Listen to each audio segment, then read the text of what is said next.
Welcome to another Good Cut Live. My name is James Marin. I'm an integrated registered dietitian, environmental nutritionist. Thank you for those watching live, for those watching later on the Good Gut Live podcast. Thank you so much. As you all probably know, if you've seen this before, if you're live, you can ask questions live wherever you're watching. That's wonderful. We interact with you here. If you're listening or watching later, you can check that out, and you're likely doing so on the Good Gut Live podcast. Thank you so much. Again, if you're listening to this later, Valentine's Day passed, but again, a very interesting and timely topic. This is a topic, and this is a way, because I have a daughter now, so maybe some of you follow us and know our daughter Layla. She's turning 10, and I'm starting to realize, and it's crazy. And for those of you that have daughters, you're like, as a father, you're realizing, oh my gosh, I'm gonna have to teach her about boys and just and help her navigate this and really just guide her. And you as a father want to protect her. So this is very much the foundation and the why kind of behind this topic today a bit, but also, a big why is just this really cool understanding, this new level of research. And what I'm getting to is kind of in the title a little bit, right? It's how microbes affect you and your love life in a way, right? It's basically how microbes have such a massive impact, how your gut microbiome has such a massive impact that it's going to affect who you live with, your boyfriend, your girlfriend, you're married, maybe you're not married, but whoever you're going to go on a date with this Valentine's Day, or who you're going on a date with or dating on a regular basis. What's really cool and a very interesting thing to think about, that maybe, and I would say most have not thought about this, is that you are designed and you are constantly sharing microbes. And I think it's what's interesting is we think about this in maybe a negative way, like, oh, germs, right? This idea of like germs, quote unquote. For those that aren't seeing the video, I'm doing air quotes on like germs because it has this very negative, ew, like yucky, germy, hand sanitizer. But the point I want to make here is microbes are key to life. Microbes are key to our survival. If you follow us or maybe you're a patient of ours, you know that we are all about the microbes. We're gearing up for a cool campaign around that pretty soon, so stay tuned for that. But I don't want to give it away quite yet. But it's this idea that microbes are key, and you've heard us say possibly over and over, but we say it again and again. Microbes are the nexus to all health. They are the key to all health, not just for us, but for the planet. So yes, it shouldn't come as a surprise that we share microbes. And that's why, I mean, for those that are the whole masking thing, right? However you feel about that, masks obviously do not stop viruses, but they can help if you're going to sneeze on somebody and you're wearing a mask, I guess. But overall, at the end of the day, no matter what you do, there's no stopping that you are going to share microbes with someone. There's no stopping that you are going to breathe in viruses from the air and fungal spores from the air, and you're going to touch bacteria, and bacteria are on your skin, and protozoa and all. And even we can get into so many other microbes that live in and on us. But this whole idea is, and you should understand, that you are sharing microbes. And so we get that in a negative way, but in a positive way as well. So if you're wondering, and really a core piece of this is, hopefully we want to leave you today. I want to leave you today with a sense of empowerment and a sense of maybe added motivation to become the healthiest you possible, to ensure, if you're having GI symptoms, if you're not feeling great, I really want to feel great, because this is affecting the person I love. This is affecting my spouse, or this can affect my spouse or the person I love, my kids, anyone you come in contact with, anyone obviously you live with, this will affect them. And what's really cool, this was a study where this was shown, and I wanna pull this up. And for those that are just listening, I will explain what this is. But this was a cool study done, and let me zoom in a little bit.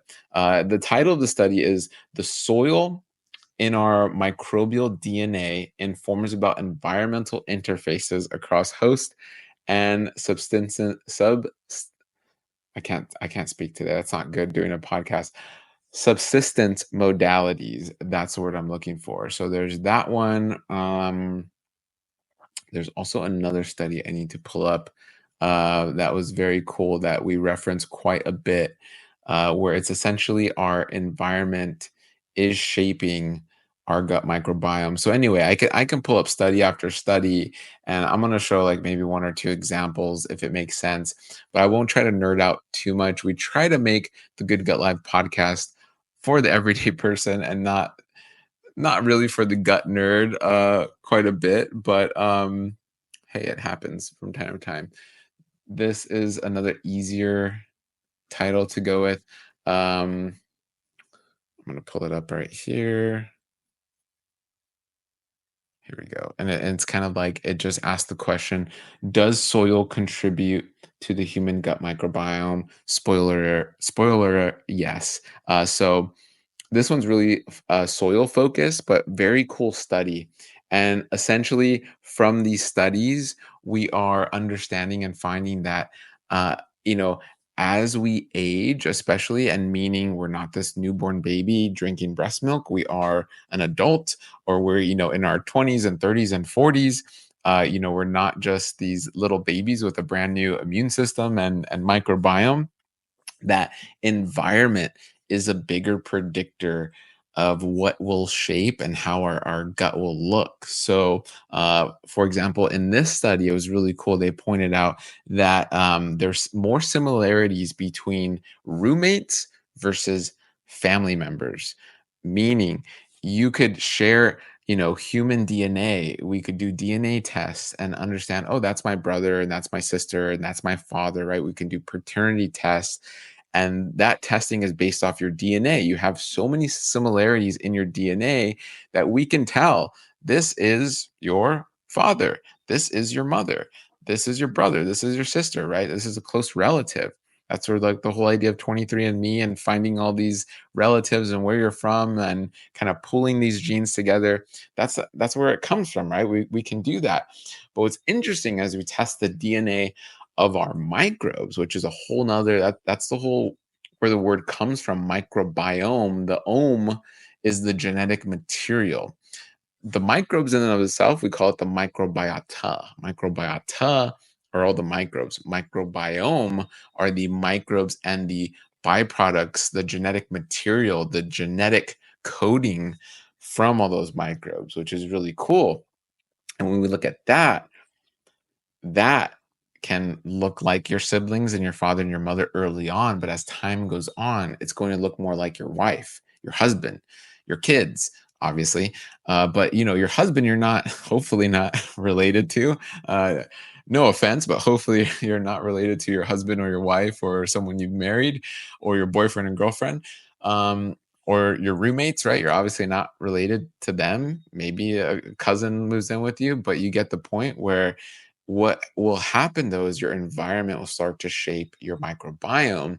And from other studies, your microbiome can influence your own genetics that you've carried with you. It's like these light switches that can turn off and on in your genetic coding and really shape your environment, shape your symptoms, shape how you feel, and so on and so forth. So, okay, I pulled up some studies. So this whole idea and what I want to get back to in the story of what I'm sharing with Layla, who's 10. And so I'm not gonna pull up PubMed and really get into all these studies. Sometimes I do. She goes, Dad, what are you working on? And she'll come next to me and see my computer, and we'll see some of the things. And I kind of test it sometimes. I don't know if you guys have kids, let me know, down below how you kind of interact with them. But from a very early age, we always spoke to our daughter in a very high level. We didn't try to, I mean, yes, it's like, oh, my little baby and do, but when she was little, but we always used big words, and we try to continue to use big words, and we speak to her in clear, complete,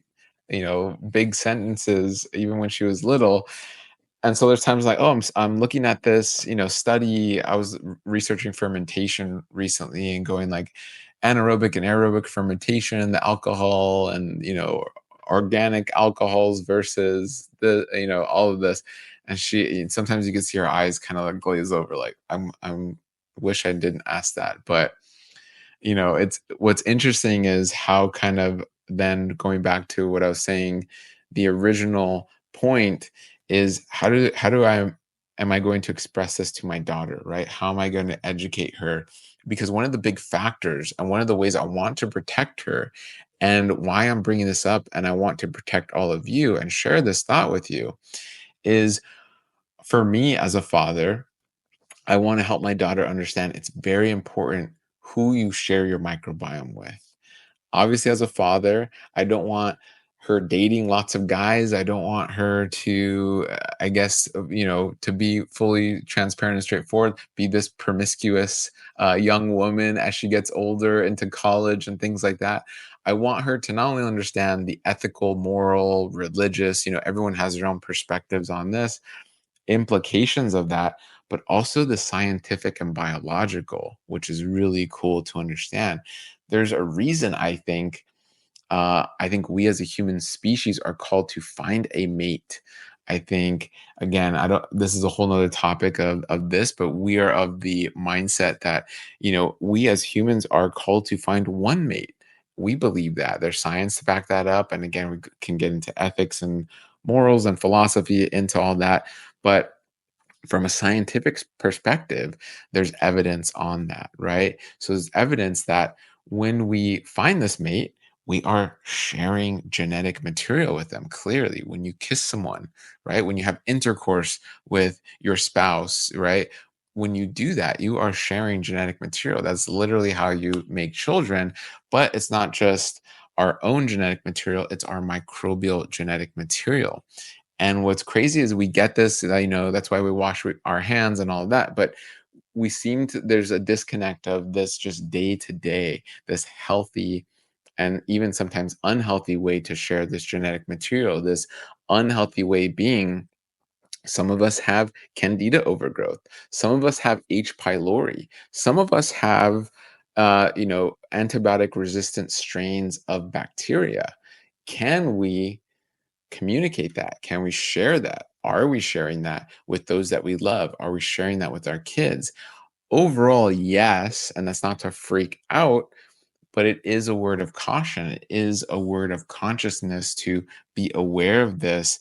And if you are experiencing symptoms of H. pylori overgrowth, of candida overgrowth, of IBS and IBD, and all the, GERD, and the list can go on of just, gas, bloating, constipation, chronic GI upset, chronic acid reflux. And there's so many other symptoms associated with that we don't, or so many do not connect the dots with.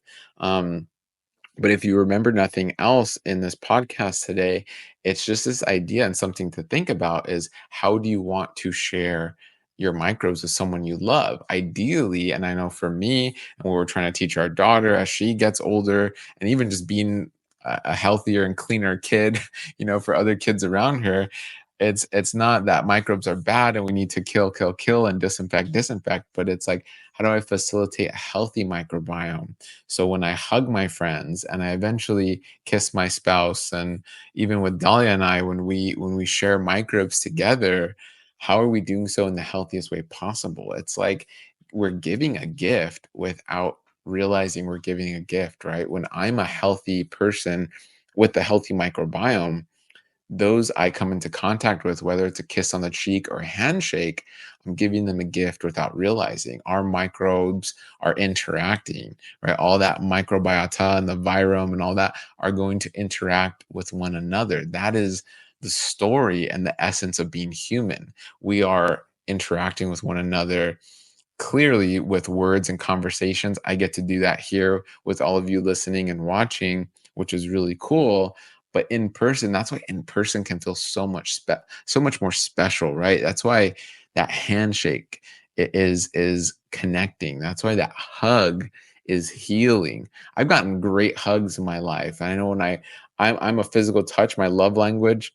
Let me know in the comments what your love language is. If you looked at, I feel like everyone kind of knows their love language now, whether it's like acts of service, quality time, physical touch. Mine is definitely a physical touch. And I'd probably say second is that quality time. But when you get hugged, like truly, it's not just that little side hug or like hey, what's up? Like a little hug.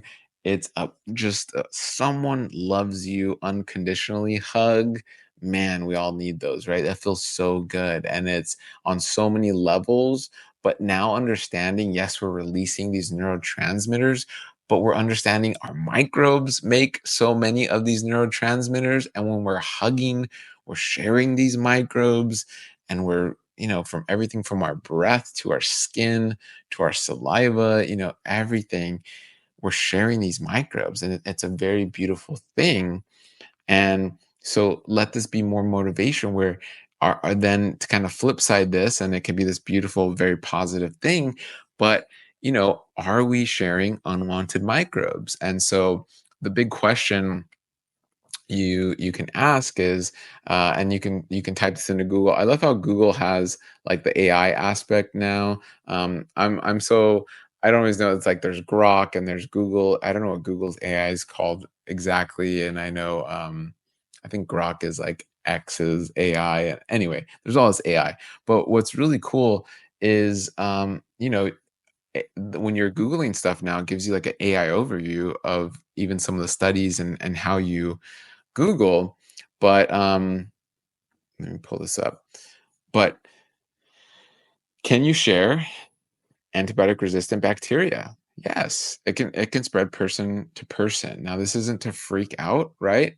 We don't need to freak out and cause panic, but this idea of, this idea of studies showing we become very much influenced by our environment, and that can be, as tiny and then as big as we kind of pull out, where we go micro and macro depending how we want to go. But our environment being this office I have, right? All the way to my city. And so our environment is going to shape us. And what does that mean? Well, for those, I grew up around the area, but in kind of Chino Hills here in Southern California, there are cows, there are dairy cows there. And I remember going to visit some family like in Ontario. For those that know, like Ontario, California, Chino and Chino Hills, California, it stinks in the summertime. Like you go there and you literally smell all the cow poo. And I would hate going to not hate going, but you go to your uncle's house and it's like summer and you're gonna go swimming, and the wind's blowing the right way, you're getting just this hot, humid, stinky cow poo. And what does that do to us, right? On top of consuming the foods coming from the cows, and there's so many factors to this, but we now know when we are and we still do give so much of our antibiotics to our livestock, this is what is creating a lot of these bacterial and these antibiotic resistant strains. We call them superbugs, but really they're antibiotic resistant strains that we can find in our food, in our water, in our environments, right? Depending how close you are to these farms, and then in each other and in hospitals, right? Or places where we use lots of antibiotics, we're going to find these things. And and when someone has it, yeah, it can be spread, close contact, contaminated surfaces, contaminated equipment, poor hygiene, right? Where you're just facilitating these antibiotic resistant strains. And for the most part, our body does a good job at protecting us, our body with the healthy microbiome. Just like with parasites, there's this whole freak out on parasites. Um, and I always tell people, if you have healthy bacteria, lactobacillus, and all these wonderful strains of bacteria and genuses of bacteria, it's going to protect you naturally from parasites, right? It's going to help you fight off parasites, and you don't maybe need to do this massive parasite cleanse. Where again, we're not against doing a parasite cleanse in if you truly need it, but a great way on a daily basis to ensure you're balancing your parasites, because you have a parasitome. Parasites are a natural part of your body. A great way to balance that is with the bacteria that's also in your body. It's creating that beautiful ecosystem. And so that can also help you when you do come across antibiotic resistant strain. And it's like, oh, I don't want this strain commingling. I don't want it there too long. Hey, healthy microbiome, let's keep things moving. And ideally, you're doing things that are less risky to come across those strains, right? We can't wait any longer for our symptoms to just get better with medication. We can't wait any longer for our kids to just be healthier. We can't wait any longer for our soil and environment to be cleaner. We can't wait any longer for our food to actually give us the health we are looking for. What we need to do is come together. What we need to do is reconnect with our health, reconnect with each other, reconnect with our microbes, reconnect with our food, and reconnect with where our food comes from. That is why we want you to join us at the Regenerative Nutrition and Gut Health Experience, where you're getting the how-to, the what now of what to do to become healthier, to connect to these important topics, to connect with one another, and to truly learn from experts who are in the field, who are working with patients on a day-to-day basis on what actually works to become healthier, to heal, to connect with your gut microbiome, and to truly heal with each meal. See you there.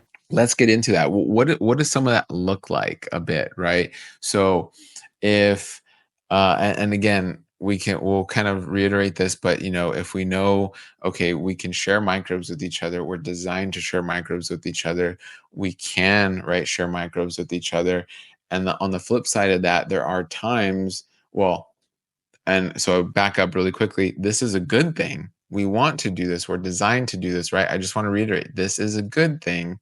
On the flip side, there are some instances where it's a not so good thing and we have to be careful. So what can we do to minimize that risk? What can we do to say, I want to, again, give the best microbes possible to the people I love, right? What does minimizing that risk look like? And it really goes back to some of the main points that we talk about regularly, right? It's first and foremost, it does, I mean, I'll start with nutrition, right? Your nutrition matters.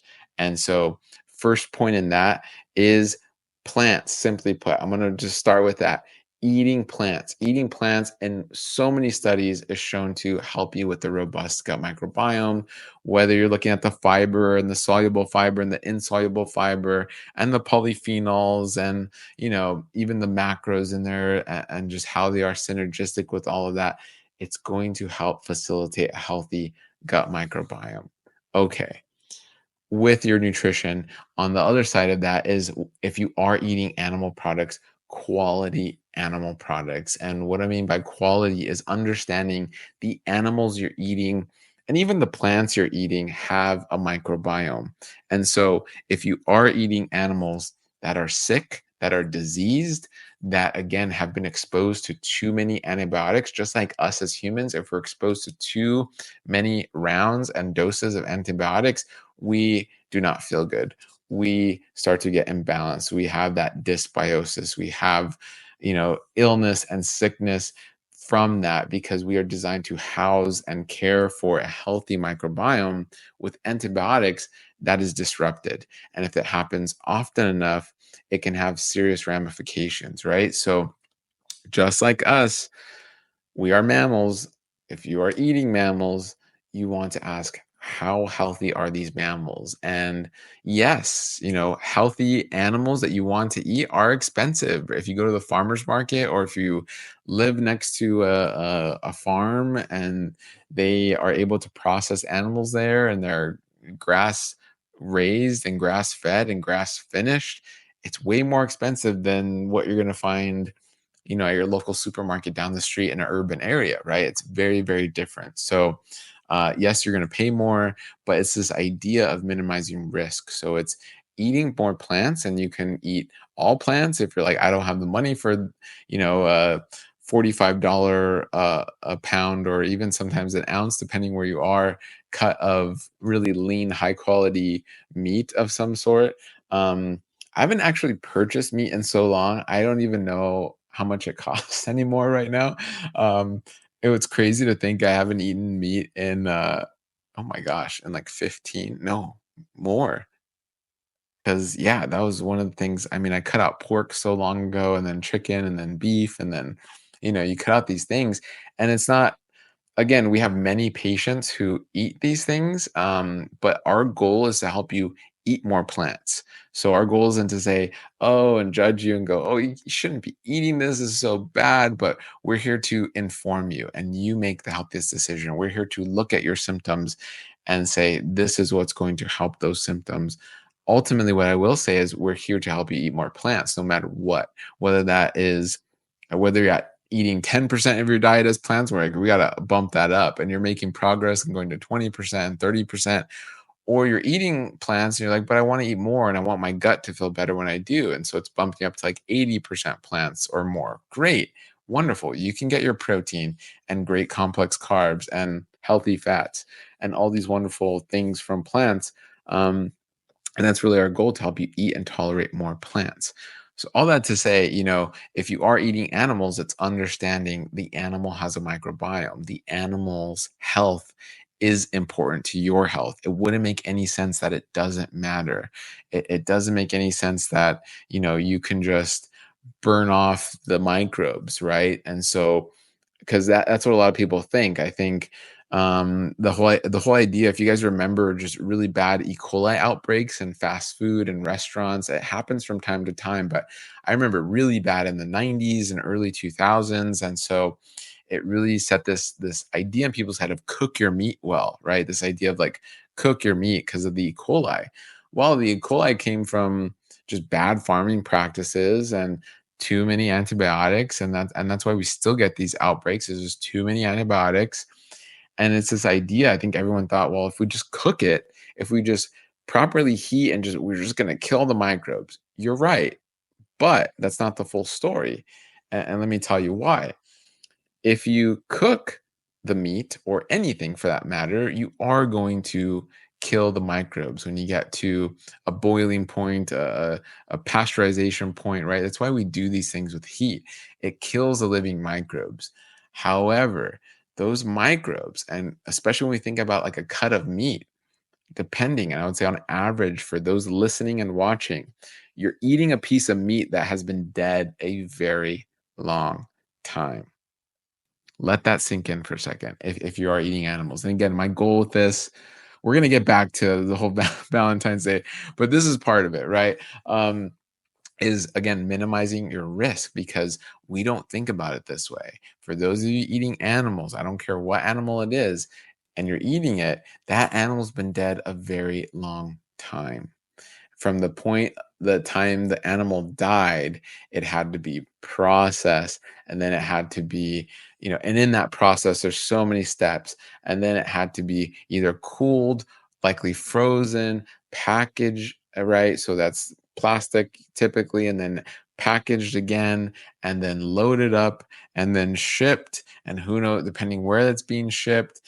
We have processing plants in other states, in other countries, in other continents, then being shipped, where it's flash frozen, right? It's been frozen, then it finally gets shipped, then it gets distributed, then it gets kind of another stage of packaging where you're getting the branding and the labeling and the quality control, and then it's going to a supermarket of some sort where it sits there until someone buys it. The time frame of that, I mean, not short, right? So this is the industrialized age of food, and there are repercussions with that, because that is a dead animal. It is, no matter how cold you get it, you are not going to completely stop what happens when something dies, and that is decomposition. And so all that to say is, yes, you heat it up, and that's why it's important to heat it up, and you kill those microbes, but those microbes, all that time the animal is dead, from the moment it died, have been doing their thing, which is multiplying and surviving. And so when they survive, they create postbiotics. But some of these, for unwanted microbes in high quantities, like those on a dead carcass, you wouldn't go out on the road and eat a dead carcass. Maybe some do, some eat roadkill. Okay, that's fine. But if it's been there for weeks and weeks and weeks, you're not going to eat that, right? And that's because there are microbes doing their job of decomposition. The way they do that is by producing endotoxins. So this is where heat does not kill endotoxins. A lot of chemicals don't kill endotoxins. Endotoxins will be there, and you can get an endotoxemic effect, and just really create lots of inflammation. That's where you can get, I mean, immediately sick, depending the concentrations and if it was a bad cut of meat. And this is where you see, I used to be a big fan. I really don't watch it anymore, but this is where you see like Gordon Ramsay, right? And Kitchen Nightmares. Let me know if anyone's watched that show. I'm sure someone has, right? Very popular show. But these kitchen nightmare scenarios where, I mean, Gordon Ramsay's screaming at their refrigerator and just how dirty the kitchen is. And it's literally a kitchen nightmare. And he's screaming at them because you're increasing the risk of everything I just mentioned tenfold, right? When it's dirty, when the refrigerator's not the right temperature, because you're housing and preparing and moving dead animals. So you need to have, at the very least, all of this in place and all of this running smoothly because you have a dead animal. And for a good chef, and that's why really good chefs get stuff from the farmer's market and ideally go to the farmer themselves, and they're getting the freshest quality ingredients possible because they know they want to minimize that time in between. That is the difference of you going to like Italy and France and having these amazing, delicious meals because it's literally farm to table. And then you're eating like, I don't know, takeout in New York City. It's completely different, right? The time frame in between has been cut drastically, and that's going to affect, yeah, flavor and all this stuff, but it's also going to affect your health, right? That is a huge factor in your health. Wow, so that was a long-winded answer for that, but these are risk factors that you should know about that then increase your risk of having a suboptimal microbiome that you're sharing. And then if you are exposed to something like this, you're then sharing that again with those you love. You're sharing that with that kiss, with that hug. And this is compounded over time. It's not immediate, meaning if you're sick or you have IBS, it's not to say I can't kiss my kids or I can't, hug my husband and kiss him. And no, that's not what I'm saying. But it's all the more reason to say, hey, myself, if I'm having symptoms, hey, family, we're going to do things to minimize our risk. We're going to do things that are going to enhance our microbiome. So we are sharing healthy microbes with one another. And this goes back to like I tell Layla about this, and I tell Dahlia and I are very on the same page with this. And there are some instances where we used to be very open about sharing food with people, but now we are very picky with who we share food with who we share drinks. There's always that someone where like, oh, try my drink, and it's like, oh, no thanks, or like, or if we know, honestly, if we know they're healthy, we're like, okay, we'll try your drink. If we know, oh, they're not so healthy, we know there's some things going on, and no thank you, we say no thank you, right? Because we don't want to share microbes that intimately, right? I'm going to share microbes like that with my wife and my daughter and those who I know are like healthy and around me. Hey, second cousin or friend of a friend, I don't know your microbes, right? I don't know your microbiome. No, thank you. And we can see that in the data that you can share those microbes. I'm not going to say, someone has H. pylori, they can give it to me right away, but it's enough to where my body can be exposed, and then my body is going to take care of me, expend a little more energy. But if I'm in a perfect storm, and a lot of our patients have been in perfect storms where you're stressed out, you're not sleeping enough, maybe you haven't been, nutrition wise on things like you should, and then you are maybe at a party and you're out late and you're sharing a drink or food with somebody. And so again, all these perfect storms hit, and that's where these flares can occur. And it's not just sharing food with someone is the cause of a flare, right? But it's all these puzzle pieces coming together to create this big, perfect inflammatory storm that then causes a flare in your IBD, that then causes a flare or relapse in your IBS. And that is an important factor. That is a factor for sure. So being integrative gut health registered dietitians for over a decade, we really wanted something. We wanted to formulate something that we didn't have when Dahlia was going through IBS and SIBO symptoms, gas, bloating, constipation, diarrhea, hunched over after every meal. That's why we formulated Gut Nurture. It was a mix of ingredients that we wish we had to pull from all kinds of different supplements in order to make a supplement that actually worked, that helped with motility, that helped lay the foundation to build a healthy gut microbiome. It's safe for kids, it's safe for women. men. It's safe if you have IBS, if you're low FODMAP, low histamine, low sulfur. The list goes on and on. We really made it a ubiquitous, amazing supplement to help your gut thrive. And it is something we wish we had over a decade ago that you have now. Try Gut Nurture. Let us know what you think and be one of the thousands and thousands using Gut Nurture to stay healthy daily. Yes, you can transfer kind of super bugs. There are some times when you're looking at research, and some of the research is preliminary in a way. Um, like, let's see. I wanted to see if I had this here. Like there are some like when you straight up are looking at research of transferring IBS, it's very interesting. It's like no, like it's not a communicable disease. Like that's very different than like a common cold versus like, oh, I caught IBS. Like you catch a cold. I caught a cold. I caught IBS. It's like no, it's not that immediate. But we do know mothers, for example, there's a study of mothers with IBS, they're more likely to transfer, and these are transgenerational effects. This is epidemiology of you then transferring that microbiome, that a little bit of dysbiosis to your offspring. And this compounded over generations is why sometimes we have patients who are like, I'm doing everything right, and I still have this IBS. And that is because without knowing, IBS has been running in your family for maybe multiple generations. And either it's not talked about, you didn't know it, or you were too young to know.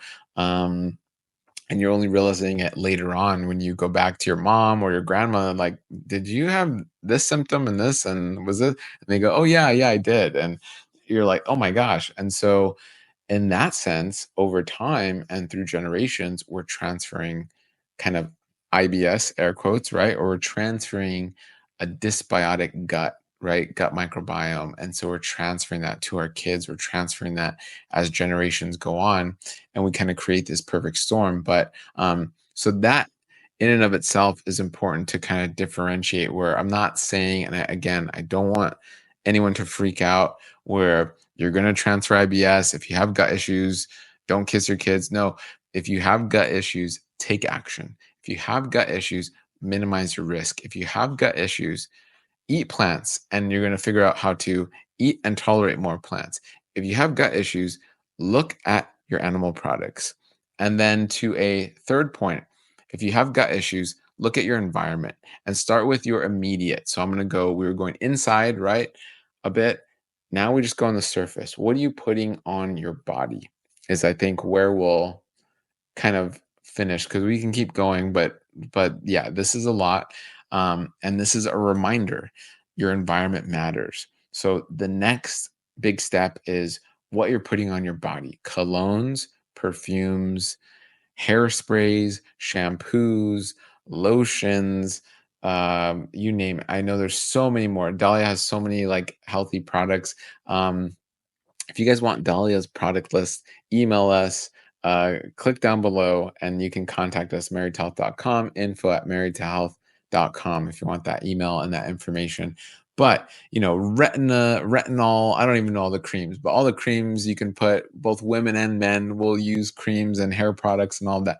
That is what we want to look at next. I know there's so many great sources. There's EWG. I know they can be controversial to some, but overall they look at really great metrics and put together amazing guides and give you an amazing free resource over there at ewg.org. And that stands for Environmental Working Group. And they're looking at environmental factors that can disrupt our microbiome, that essentially disrupts our endocrine system.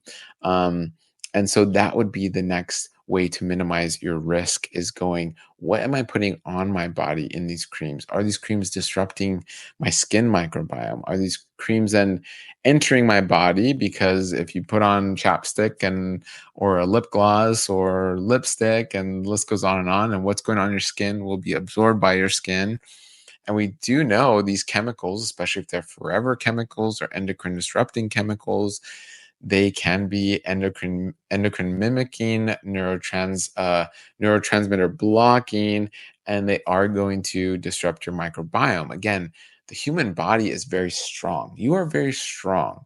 It takes a lot, but again, doing this for generations, doing this for multiple days, weeks, months, uh, bits and bits at a time, add other factors, add perfect storms. It's the complexity and totality of all these factors that really then start to weigh on someone over time. It's not use the wrong lip gloss and you're going to be sick forever. No, it's the lip gloss and everything I mentioned over decades, over past decades of your mom and grandmother using this, or exposures they've had. We've had patients who are like, yeah, my great grandma and grandmother grew up on a farm, and we've had some patients say they remember getting playing out on the field and the crop dusting plane would spray and they would ha la and like it's raining or like sprinkle mist, and not knowing, especially back then, what they were spraying was so detrimental to health. So your great grandmother being exposed,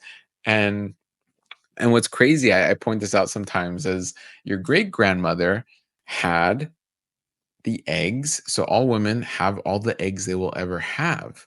So actually, your great grandmother had the eggs of your mother there, because when your great grandmother was pregnant with your grandmother, right? She had the eggs there for you. And so it's crazy how it's not just great grandmother being exposed, it's multiple generations being exposed, because women carry with them all the eggs they will ever have once they are formed in the womb.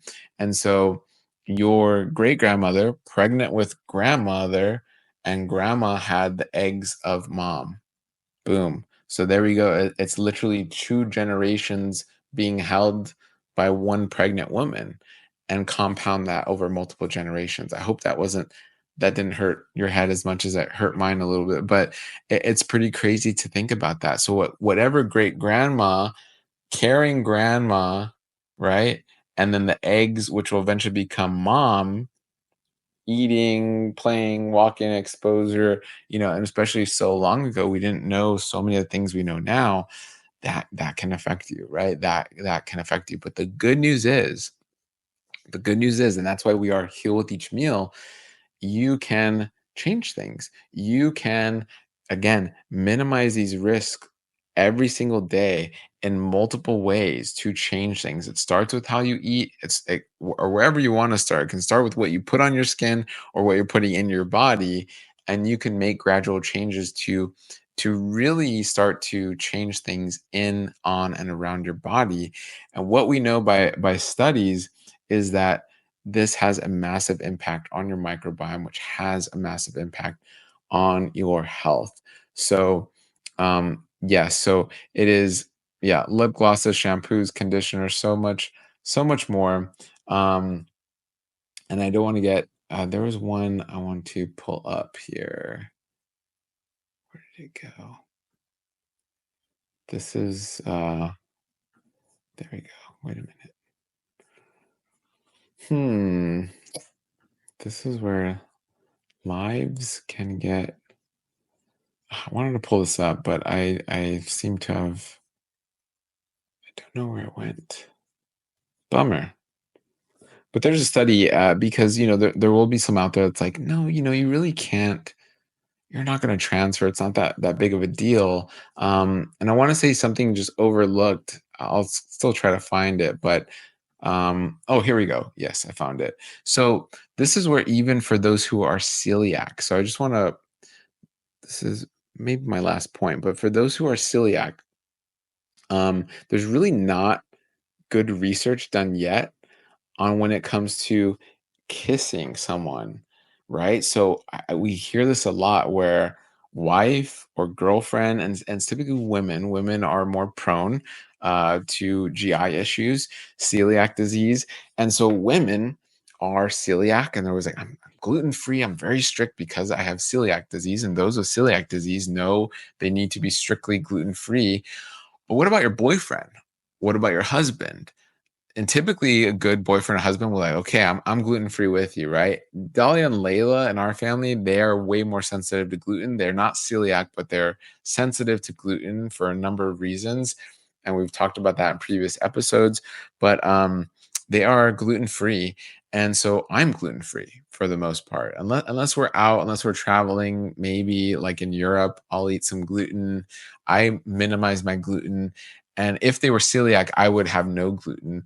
And this, for example, this was a study looking at kissing when it comes to nut allergies. So if, let's say, girlfriend has a nut allergy, but boyfriend's eating a peanut butter and jelly sandwich and thinks, I ate the sandwich at my house.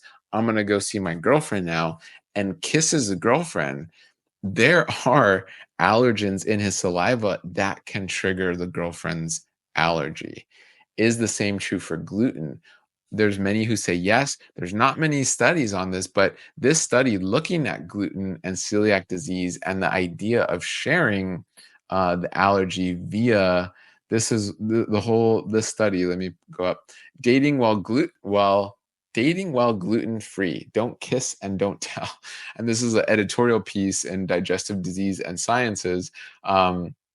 Point to studies on nuts and other allergies where they think they're in the clear of kissing exposure, but that can still happen. So, very interesting stuff. So, this goes to a more, I think, what I want to say, like short term and current idea of who are you sharing your microbes with, but also who you're sharing your lifestyle with, being careful of that cross contamination, not just on your cutting board and in your home, but going back to this very personal and intimate idea of the handshake, the hug, the kisses, the intercourse, right? We are sharing way more than we think. And so is being aware of celiac and obviously gluten and allergens and even diving deeper into that and going, why is that happening? Why am I so sensitive? Why am I getting these allergic responses? Why is that?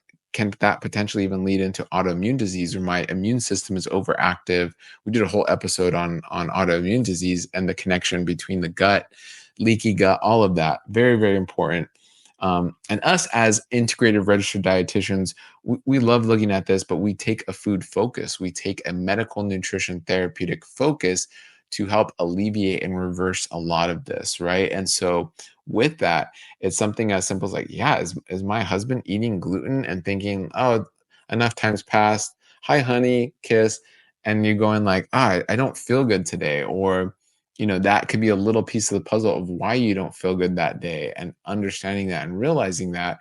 And then for those maybe without symptoms, just a broader, bigger picture is going, is my husband or boyfriend or whoever, girlfriend, wife, whatever it looks like, walking with me in this? So we are creating this healthy environment internally and externally that's going to facilitate the best outcomes possible because it matters, because you are sharing microbes, because you're sharing microbes with your kids, because you're raising kids to be a new, healthier generation with a new and healthier microbiome that's going to serve them and help them for a very long time. So all that to pull back to, my daughter's 10 and we're probably going to have the birds and the bees talk and when she hits puberty officially and just getting into that, which is crazy to think.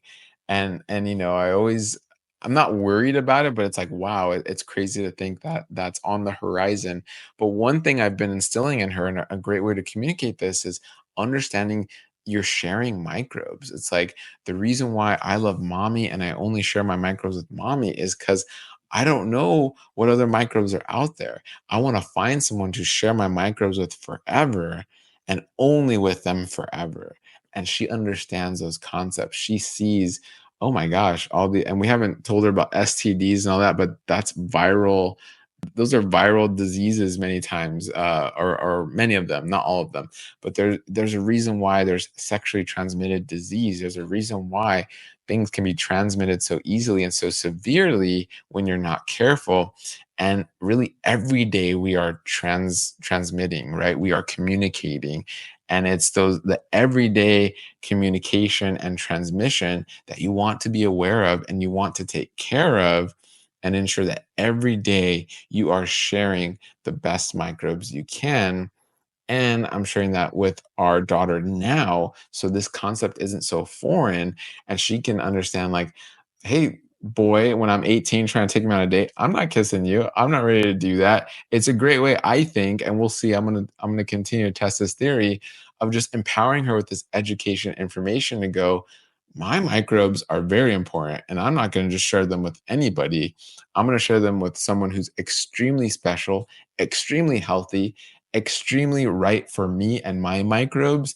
And that is a win for me as a father, for sure, and for our family as a whole, and for continuing the health through multiple generations. So, how microbes affect you and your love life, because you're sharing microbes on a daily basis, on a second by second basis. I'm talking into this mic and there are microbes going on this microphone. They won't survive long, some more than others, but if my wife came and touched the microphone, she's now getting the microbes coming from my mouth, and it's on her hand. She touches her hair, they're everywhere, right? We're going to share these microbes. You're going to look more microbially like those you live with than your own family. These things are important.